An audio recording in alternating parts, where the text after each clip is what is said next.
Hi everyone, welcome you all to B Educare. So हमारा 2025 में Maharashtra CET का जो 3 इयर्स लॉ सीईटी का पेपर था, उसमें लॉजिकल रीजनिंग के कुछ क्वेश्चनों में स्टूडेंट लोग को डाउट हो रहा था। ठीक है। सो इस सेशन में हम लोग वही डाउट क्वेश्चन को डिस्कस करने वाले हैं। So let's start. सबसे फर्स्ट हमारा क्वेश्चन जो है ये सिलॉग से रिलेटेड है। सो यहाँ पर बोल रहा है some deers are cheetah, all cheetahs are panther, और उसके बाद कंक्लूजन दिया था some cheetahs are deer and some deer are panther. ठीक है। अभी इस क्वेश्चन में जो डाउट था उस डाउट को हम लोग डिस्कस करते हैं। देखो, सबसे फर्स्ट मैं इसको सॉल्व कर रहा हूँ। स्टेटमेंट हमारा है सम डियर आर चीता।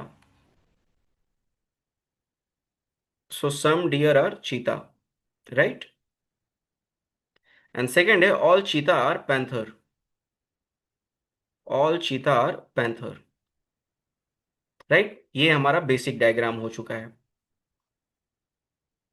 अब यहां पर कंक्लूजन है सम चीता आर डियर, सम चीता आर डियर। अगर सम डियर आर चीता है तो इसका मतलब है कि सम चीता आर डियर, ये तो राइट होना चाहिए। फर्स्ट हमारा राइट है। सेकंड बोल रहा है some deer are panther. Some deer are panther, yes, यहां पर हमें दिख रहा है सम डियर आर पैंथर, यानी ये भी राइट है। सो बेसिकली इस क्वेश्चन का जो राइट आंसर होगा वो होगा both conclusion, both conclusion one and two follow. अब ये जो ऑप्शन था, ये ऑप्शन जो हमारा राइट ऑप्शन है, ये दिए गए ऑप्शन में अवेलेबल ही नहीं है। सो आप इस क्वेश्चन को रेज कर सकते हो। ओके, अगर आपने ऑलरेडी रेज कर दिया है तो वेरी गुड। आई होप ये क्वेश्चन समझ में आया होगा। इसमें हमारे दोनों कंक्लूजन राइट हैं। ओके, चलो नेक्स्ट क्वेश्चन की तरफ मूव करेंगे।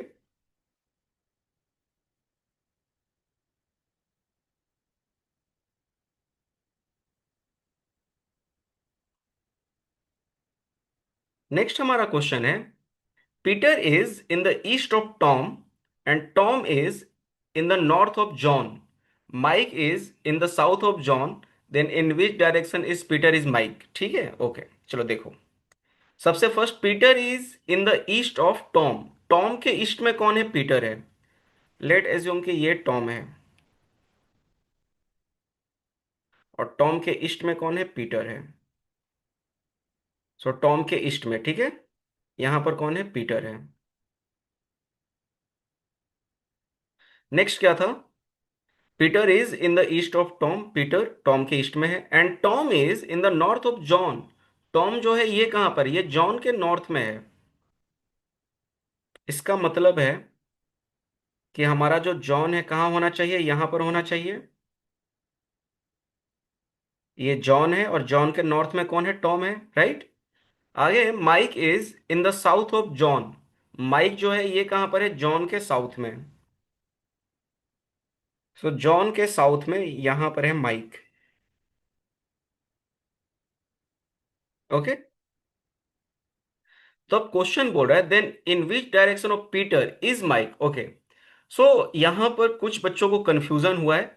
उस कंफ्यूजन को मैं यहां पर दूर कर रहा हूं। याद रखना, जब भी क्वेश्चन में जो भी फर्स्ट पर्सन रहता है, हमें उस पर्सन का पोजीशन बताना होता है according to second person. So basically इस क्वेश्चन में आपको बताना है कि पीटर किस डायरेक्शन में है। कहां से चेक करना है? माइक से। ओके। तो माइक से हमारा जो पीटर है कौन से डायरेक्शन में है? तो माइक के पास हमने एक स्टैंडर्ड डायरेक्शन बना दिया। ठीक है, ये आपका होता है नॉर्थ और ये होता है आपका ईस्ट। और पीटर है कहाँ? पीटर है आपका नॉर्थ ईस्ट। ठीक है, अगर आप माइक से चेक कर रहे हो पीटर को तो आंसर क्या आएगा? North east. यानी कि यहां पर सिटी का जो आंसर है ये करेक्ट है। ओके, यहां पर सिटी का आंसर करेक्ट है। सो जो डाउट था आप लोग को, आप लोग ने क्या किया था? माइक का डायरेक्शन निकाल दिया था पीटर से।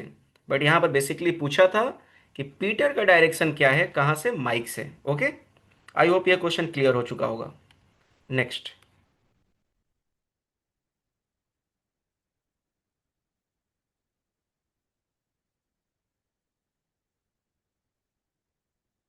नेक्स्ट हमारा क्वेश्चन है, which of the following numbers is the odd one out. Okay, ये क्वेश्चन में भी बहुत स्टूडेंट का डाउट है, बट मुझे नहीं लगता है कि इसमें डाउट आना चाहिए था, बिकॉज बहुत सिंपल सा ये क्वेश्चन था। 121 11 का स्क्वायर है। 144 12 का स्क्वायर है। 169 13 का स्क्वायर है। और 225 15 का स्क्वायर है। सो ऑड कौन है? देखो, सारे के सारे नंबर स्क्वायर है।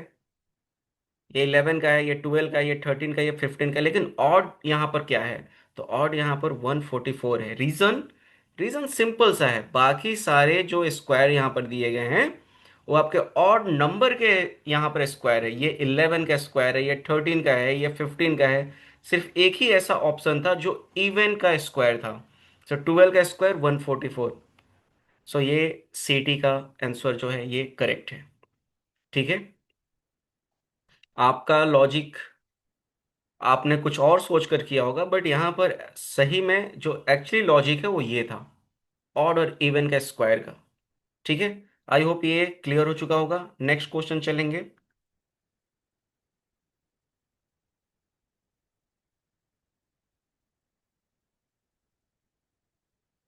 ओके, नेक्स्ट क्वेश्चन हमारा है, इस क्वेश्चन में भी बहुत लोग का डाउट आ रहा है। देखो क्या बोला, no illegal act is justify.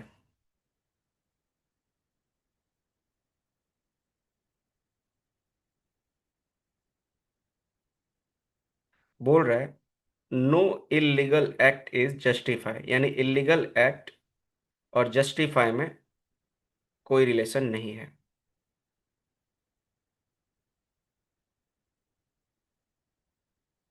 ठीक है, उसके बाद बोल रहा है some legal act are justify. Some legal act are justify. आप इस क्वेश्चन को ना लीगल लैंग्वेज के तौर पे मत देखो, आप ना इनको वर्ड समझो। No pen is pencil, some pencil is rubber. Simple सा ये वर्ड दिया गया है।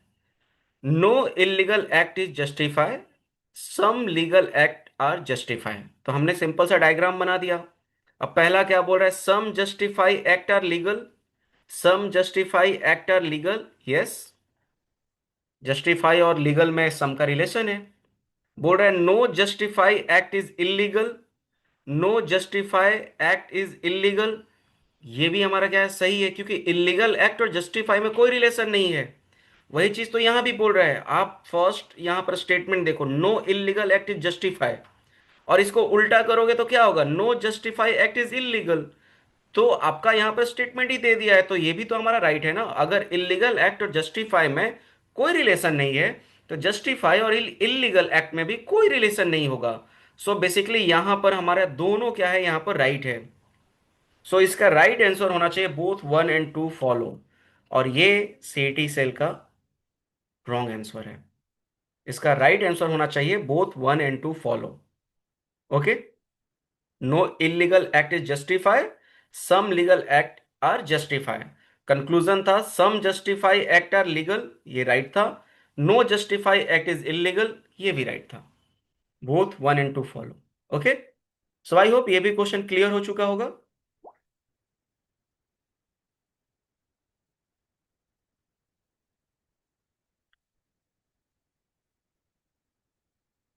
सो ये टोटल 4 क्वेश्चन थे, जहां पर बच्चों लोगों को बार बार डाउट आ रहा था, हमसे डाउट पूछ रहे थे। आई होप आपके सारे डाउट अभी सॉल्व हो चुके होंगे।